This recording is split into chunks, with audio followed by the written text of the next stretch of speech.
Ready for orders. Welcome back. I'm Ryan from Blue Wood Gaming, and I'm finally taking a look at Battletech, like I said I would so long ago. This video was actually supposed to be out about a week and a half ago, but we can thank Finals Week for that. So now that I am this late putting this video out, I do have a somewhat unique perspective, because I probably have more time with this game than most other people did when they reviewed it. We also get to see some of the problems that this game had on launch. We can see if they were fixed, which thankfully most of them were.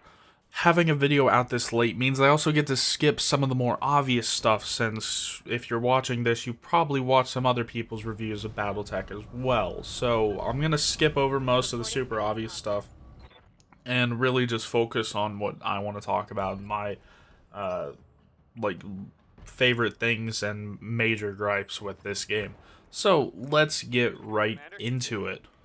Now, the first thing that I'm going to talk about is actually all the problems that this game had when it first released. I'm talking about the myriad of crashing issues that this game had, the extremely long load times, and just different things like that. Thankfully, they fixed most of them. Since one of the updates that they had recently, I haven't had any crashing whatsoever. Load times are still longer than I'd like them to be, but they seem to be a bit shorter than what they were when the game first released. Most of the other problems that I ran into are gone as well.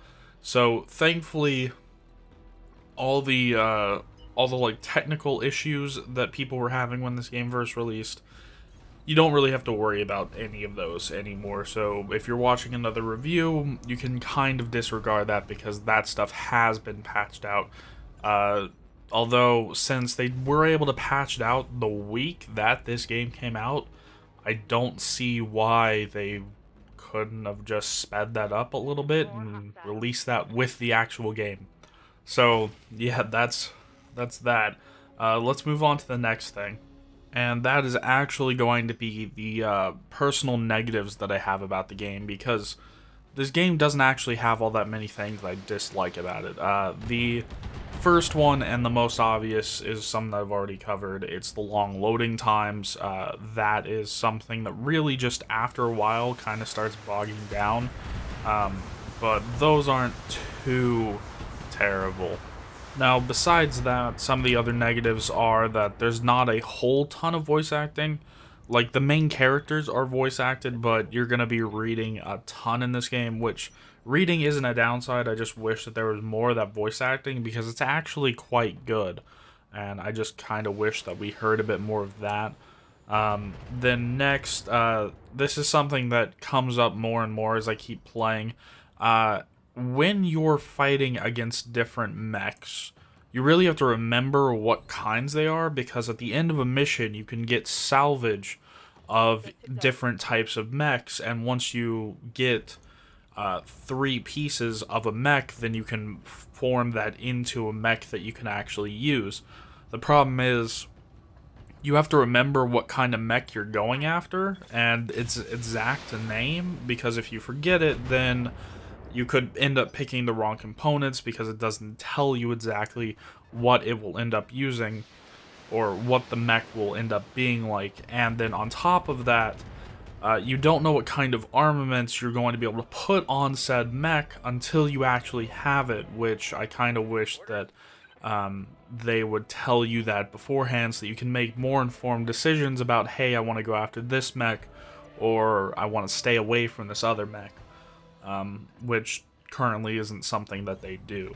The last, like, somewhat negative that I will talk about with this game isn't actually a negative for me. I kind of like it, but I know that some people will have a problem with it, and that is, this game does not hold your hand at all in the beginning.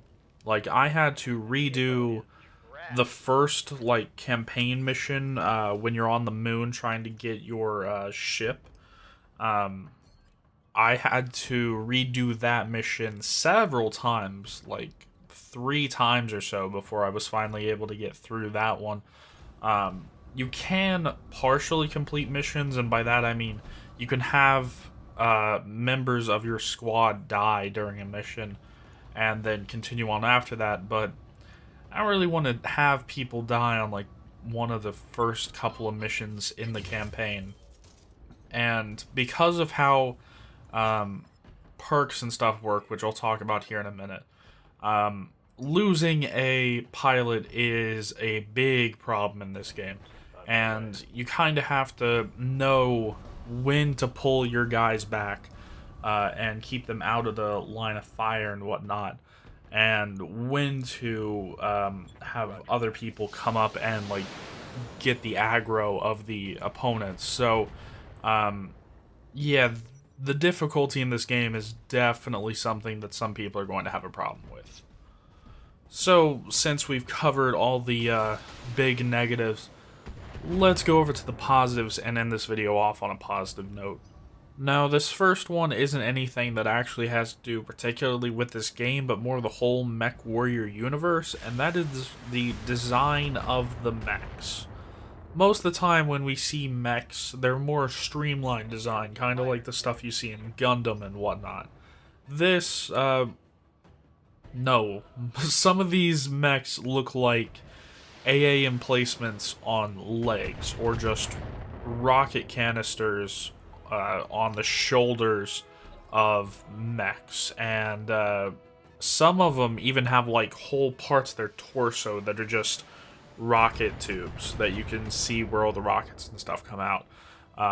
Other mechs have an entire arm that's just a giant energy cannon. These mechs look like they were made for war, not for dancing around the place. And most of these mechs are definitely not streamlined like what you see in Gundam and whatnot. And I really kind of like that more like utility-focused design than what other games have. The one thing though, some of them are a bit too bulky. Like personally, I like the look of the Armored Core mechs the most. But even some of the Armored Core mechs get, like, super streamlined. I'm talking stuff like the White Glint and whatnot. But that's just a personal thing for me. I know most people aren't really going to pay attention to that. The next thing is actually something that I knew was going to be in this game, but I'm so thankful that finally we have somewhat of a well-known game that adds this, and that is actually somewhat destructible mechs. And what I mean by that is you can have arms just get shot off on mechs. You can have legs completely destroyed. You can blow up torsos. If you blow up the head module of a mech, the pilot's just gonna die and the mech's gone. Like, being able to choose specific limbs and different portions of the mechs and actually, like, focus on them. Oh my gosh, I've been waiting for that in a mech game for so long, and we finally have it.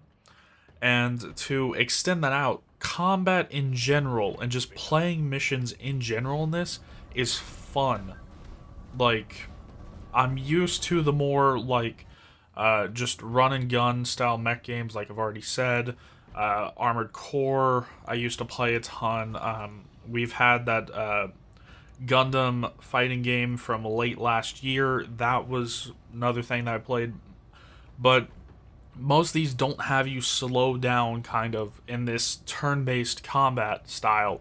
And being able to play out strategies and just all that is right up in my wheelhouse. And I love doing stuff like that. I love that the different, like, percentages that you have for chances to hit, and how you can do different things to have your enemies have a lower chance of hitting you. Things like your evasive chevrons, your terrain modifiers, being around cover, and different things like that, and just all the different tactics. I absolutely love all of that. And if you like turn-based combat, I'm pretty sure you're gonna like this too. And the whole setup of choosing the right pilot for the right mech, and getting the pilot's abilities to go in the right class of mech, and how you're going to have that mech set up, whether it's a more close-range fighter, or if it's going to be some sort of sniper or support class. All that kind of tactics Absolutely love all that stuff, and it's done wonderfully here. Now, I'm gonna focus on pilots to finish this up, because this is something that most people don't talk about, and people just get thrown right in when they start playing, and that is just different things about the pilots. When you use a pilot in a mission, they get experience. So you can have more than 4 pilots in your mercenary band, but you can only bring 4 of them with you on a mission, and so when you bring them on the mission, they go through and everything. They have to survive the mission. Pilots can actually die. If you just have a mech go through like normal and you kill everything, that's great. If the mech takes a ton of damage and you're worried about your mech pilot dying, you can actually eject them out, and that will save them. But if they take, if all their health points go away, which if you're looking at the screen right now, underneath my pilot's different images, you will see somewhere between 3 and 5 white bars, and that is the amount of health points that they have. That's how many injuries they can take. Once all of those health points go away, the pilot's dead. Any pilot in the game can die except for the one that you make yourself. He cannot die, he can just be heavily injured. But once they survive that, they get experience. The experience can be put into 4 different categories, which will give them bonuses. And then on each path, there are 2 activated or special abilities that they can get in each path. These are things such as sensor lock, which will take evasive chevrons away from your opponents. There's stuff like bulwark, which if you stand still, you take 50% less damage. And then just different abilities, and you have to put points into those. And then if your mech pilot does get damaged in a fight, it actually takes time in between each mission to heal them back up. And so you can have a heavily injured pilot at the end of a mission, and then you can't use them for a long time, so you're going to have to find a replacement or something, or just not be able to use that pilot, which can result in you either having to go into a mission with only 3 mechs, or it can result in you having a really bad month, which is important for the business side of the mercenary stuff, because you actually have to pay each month to keep the pilots on, to keep the mechs going. So really that kind of ties into the business aspect of you can't lose too much money because of a pilot's down, but you also can't buy or hire a whole ton of different pilots, because then you won't be using them all. They'll all be kind of lower leveled, and then you're not going to be able to pay the salaries for all of them. So just different things like that, and that's something that a lot of people don't talk about that really kind of needs to be talked about, because it can be kind of overwhelming if you just get thrown into that. So that's pretty much everything that I have to say about Battletech. Let's go on to whether or not I think that you should get it, and the answer is an overwhelming yes if you are into this kind of stuff. And what I mean by that is you have to be a fan of kind of the XCOM style of games, where you have to think out strategies, turns in advance. You have to figure out what kind of weapons and stuff you're going to want to put on a mech, and it actually takes some planning ahead, which I know some people don't really want to put much thought into their games. They kind of want to have a more mindless experience. This game is definitely not that. You will get punished very severely for doing that. And even sometimes this game can turn into like spreadsheet simulator. Like, particularly when you're trying to fine-tune your mech, from having it be just good to great, that can be some very minute changes that you really have to play around with, and figuring out how much armor can I put in this spot, and how much do I have to take away from over here to put some other armaments or ammo or something onto my mech and keep the weight limit, and keep it under the weight limit. So there's just different things like that are somewhat normal for a turn-based strategic game like this and like XCOM and games like that. That you don't really find in other games, and if you're not used to that, well, it can kind of be a little overwhelming for some people. And if this is going to be your first entry into a game like this or like XCOM, these more turn-based strategic games, I would either one recommend choose something like the recent XCOM games because they are a bit easier to get into, or two, just take it very slow in this because things are explained but not as best as they could be.